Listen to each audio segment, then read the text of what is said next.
អ្នកនាំពាក្យគណៈប្រតិភូសភានៃព្រះរាជាណាចក្រកម្ពុជា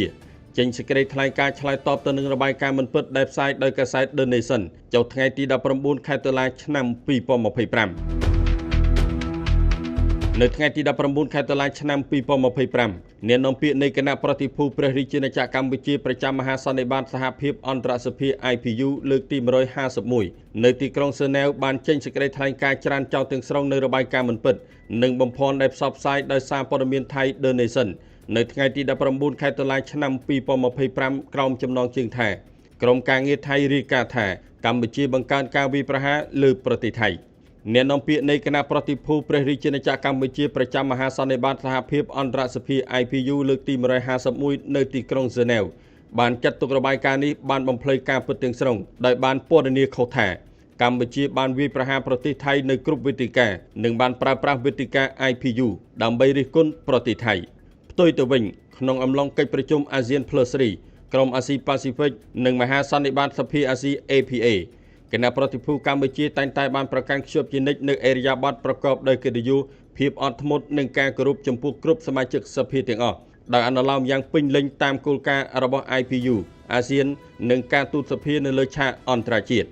ជាងនេះទៅទៀតកម្ពុជាពុំបានប្រើប្រាស់ពាក្យពេចន៍ណាមួយនៅក្នុងបទអន្តរាគមន៍ផ្លូវការរបស់គណៈប្រតិភូកម្ពុជាដែលបង្ហាញថាកម្ពុជាជំទាស់នឹងសំណើរបស់ថៃនោះទេ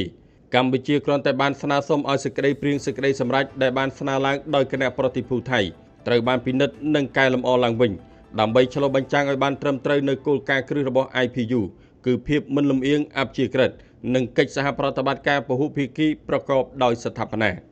ជាការសោកស្ដាយយ៉ាងខ្លាំងដែលសារព័ត៌មាន The Nation បានជ្រើសរើសផ្សព្វផ្សាយរឿងរ៉ាវបំភ្លឺនិងគ្មានមូលដ្ឋាន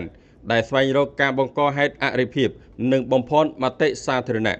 របាយការណ៍ដែលមិនទទួលខុសត្រូវបែបនេះមិនបានបម្រើដល់សន្តិភាពនិងការយោគយល់គ្នាហើយក៏មិនឆ្លុះបញ្ចាំងពីស្មារតីពិតនៃមិត្តភាពរវាងប្រជាជនថៃនិងកម្ពុជានោះទេកម្ពុជាជឿជាក់យ៉ាងមុតមមថាសេចក្តីពិតនិងយុត្តិធម៌ត្រូវតែមានជ័យជំនះគណៈប្រតិភូរបស់យើងតែងតែប្រព្រឹត្តដោយសុចរិតដឹកនាំដោយភាពស្មោះត្រង់តម្លាភាពនិងតម្លៃរួមនៃកិច្ចសហប្រតិបត្តិការអាស៊ានផ្ទុយទៅវិញការបំភ្លៃព្រឹត្តិការណ៍ដោយចេតនាពីសំណាក់ភាគីមួយចំនួនបានបង្ហាញពីកង្វះទំនុកចិត្តនិងការខ្វះការទទួលខុសត្រូវពីសំណាក់អ្នកដែលជ្រើសរើសការស្ដីបន្ទោសជាជាងកិច្ចសហប្រតិបត្តិការកម្ពុជាសូមបញ្ជាក់ជាថ្មីនូវការគោរពឥតងារីរបស់ខ្លួនចំពោះសហភាពអន្តរសភានិងសម្ដែងការជឿជាក់យ៉ាងពេញលេញលើសមត្ថភាពរបស់មហាសន្និបាតក្នុងការបែងចែករវាងការពិតនិងការប្រឌិតយើងនៅតែបដិញ្ញាធ្វើការប្រកបដោយស្ថាបនាជាមួយគណៈប្រតិភូទាំងអស់រួមទាំងគណៈប្រតិភូថៃផងដែរដើម្បីជំរុញរបៀបវារៈរួមក្នុងតំបន់និងសកលលោកស្ដីពីសន្តិភាពការសន្ទនានិងការអភិវឌ្ឍប្រកបដោយចីរភាពគណៈប្រតិភូកម្ពុជាក៏សូមទទូចឲ្យភាគីពាក់ព័ន្ធទាំងអស់ជៀសវាងការធ្វើការផ្សព្វផ្សាយព័ត៌មានមិនពិតនិងប្រកាន់ខ្ជាប់នូវគោលការណ៍នៃវិជ្ជាជីវៈយុត្តិធម៌និងការគ្រប់គ្នាទៅវិញទៅមកដែលបង្កើតបានជាមូលដ្ឋានគ្រឹះនៃការទូតសភា